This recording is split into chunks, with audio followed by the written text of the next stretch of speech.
Mike and I got into a great conversation yesterday about the NHL and the possibility of it coming back to Atlanta. This is an ongoing conversation, guys. It is fluid.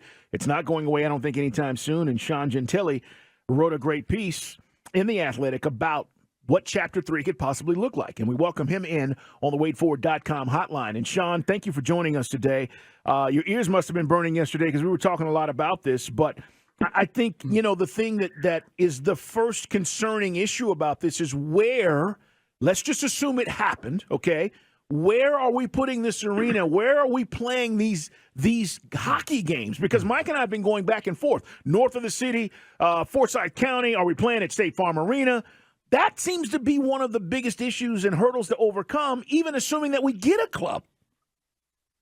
That's the big issue. Right. It's where do these games actually take place?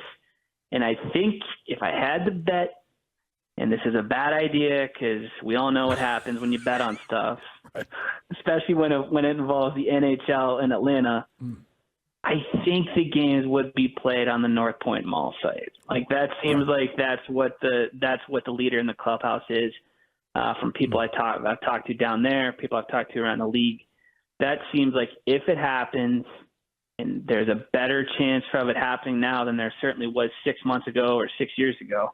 I think that's the leader in the clubhouse. That seems like where the support is kind of coalescing, let's say. Yeah, you're just, technically you're between Roswell and Alpharetta, and no disrespect to our Forsythian neighbors, but it's just a bit more of a schlep. I think it's like 6 more miles up the road to Forsyth, and I live on the opposite end. I'm halfway to Alabama, so that would make it maybe like a once-in-a-month trip to go watch hockey up there, let alone folks in the city. But as you talk about, Sean, in the article, and it's really well-written piece because you talk about the star-crossed history of the Atlanta Spirit, the worst fraud ever perpetrated on this city. But the traffic, you just can't get people outside the perimeter to want to come downtown. It's tough enough for us Falcon fans and Hawks fans. I know, and I think part of so when you start talking to hockey people about this, and you're talking to Canadians and whatever, I don't think they appreciate Atlanta traffic in the way that they should, and that's always been the case. Like I lived in Charlotte for years. I spent time down there. I've had friends in Atlanta. I've spent decent time there. And when you're talking to people who are speaking from whatever parts north, whether it's Canada or elsewhere, I don't think they can necessarily wrap their head around what it means to try to get from the northern suburbs downtown, after work on a weekday. Like that's a tough thing to impress upon them. So that's always been one of the tougher parts, honestly, of the discussion overall, right? Because they're saying well, how bad could traffic be? And it's like, pretty bad actually. and here's how. That's like the fundamental. It really does, and not to say that there aren't huge, important issues at play, so like socioeconomic issues at play with the whole discussion, right? But it really does seem like it begins and ends with the location of all this stuff because of what you guys have to deal with on a day-to-day basis, traffic-wise down there. Sean Gentille, guys, writes for The Athletic, wrote a great piece, the NHL in Atlanta. What are the realistic chances? I mean, seriously, from what you've heard, you quoted a lot of people in this article. What are the realistic chances? If I'm driving around Atlanta right now, 85, 75, 20, wherever I'm at, 400, and I'm going, is this a 50% chance? Is this a 75% chance? 10? Sean, where are we at? Let's put it square at 50. Is that fair? Is that fun? It is. Is that it's where realistic. the number should be? No, I think it's realistic because this is the issue Mike and I have had with our listeners who are gung-ho about this could happen, and we're saying there's so many things that have to take place. Well, the NHL's got to sign off on it. I know in the article, Sean, you mentioned, Houston. It sounds like Houston, if anything ever comes of Arizona, because they obviously don't have an arena moving forward, that Houston will be the next team, or the team that would get hockey if Arizona's got to move. Does that make sense? Yeah, the other one to watch too. So, man, we're on year 15 of talking about what happens with the Arizona Coyotes, right? So who knows? And anybody trying to, guess in any real way, we've made these mistakes before, but it seems like we're hitting the end of the road here in one way or another. Stuff is not done there yet. They haven't decided, definitively that they're out. But at some point in the next year or two, because of the situation where they're playing in a 5,000-seat college rink for the foreseeable future, and after their own arena deal, cratered a couple weeks ago, it's almost over, and they're going to need to figure out where they go next. And if it isn't Arizona, if there isn't some other deal to be struck out there with Mesa, Arizona, or something in Scottsdale, or something with the Suns, it seems like the leader in the clubhouse for them, in terms of a short-term move, in terms of a relocation, is actually Salt Lake City. That's the one to watch, because the Jazz owner, a guy by the name of Ryan Smith, he wants a team, and the Delta Center, or whatever it's called now, is capable of making ice. So then after that, if that's what happens, whether the Coyotes end up in Salt Lake or stay in Arizona or whatever, I think it makes a whole lot more sense for Atlanta and Houston to be looked at as expansion franchises, as the 33rd and a 34th NHL team at some point in the next 5 years. Because, again, that's where the big money is, and that's the biggest reason this is happening, right? Because NHL franchise valuations are gigantic. Ottawa Senators are about to sell for $1 billion or thereabouts.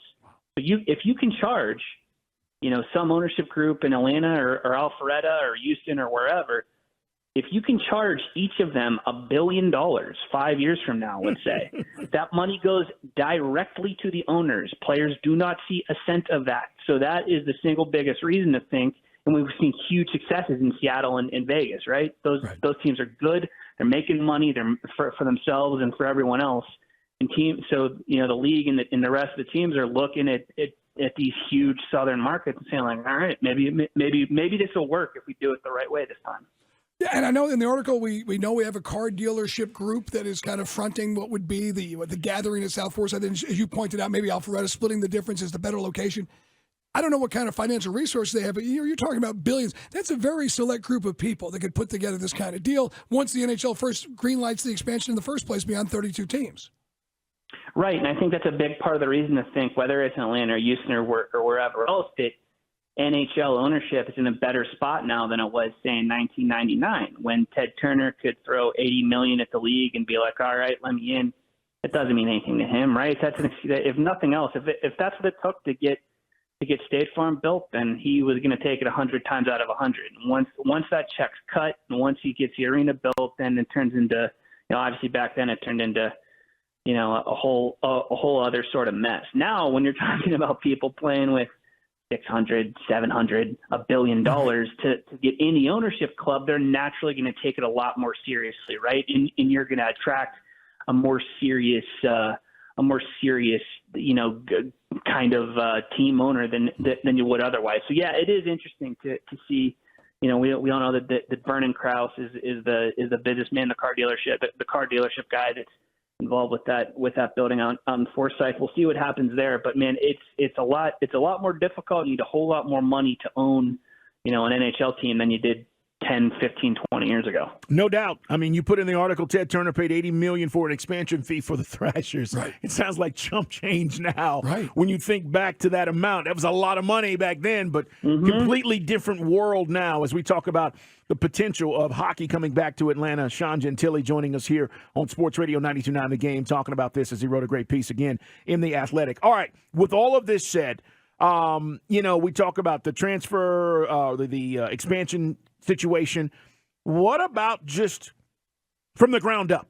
Like, forget about getting someone else's team. What's the likelihood of that? Is it better to do that than trying to go and bring some other team to Atlanta? Yes.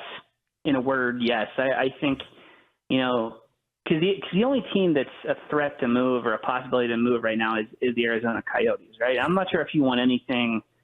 You don't want that stink kind of moving southeast, right? Like you don't need what's gone on there in any capacity whatsoever. But also, like, that could be a rush job. Like that, it might not. If the Coyotes move, if they were to move to Atlanta, you're talking about a situation where they play in, Duluth for a couple years while they get their own building built or whatever. Like, I don't think you necessarily want to open up that can of worms when the other option. The other probably more feasible option is to wait a few years, get the arena done, get the deal done, in a way that makes sense for the people that own the team, maybe put it in the right place, whatever.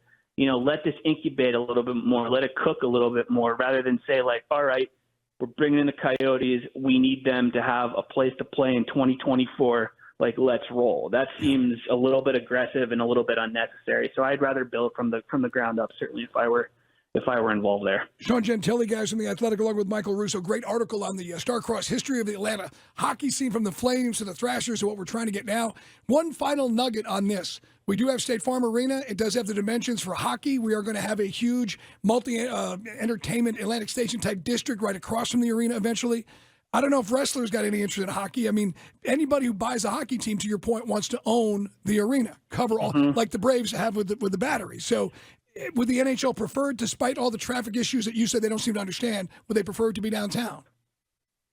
I still think I think what the league wants and they have figured out. I think after all these years they do understand. The need, probably from a financial standpoint, at least in terms of easy fixes, to have it out in Alpharetta. I think the league understands that, and I think the success of the Battery and the money, at least, that the Braves have drawn in there on a night-to-night basis over the last few years. I think that has made a light bulb go off, for the leagues. Yeah, as much as fun as I think it'd be to have a team downtown, and as much of good stuff is going on, around State Farm. I think this is 100%. A move for an arena in the northern suburbs and probably nowhere else.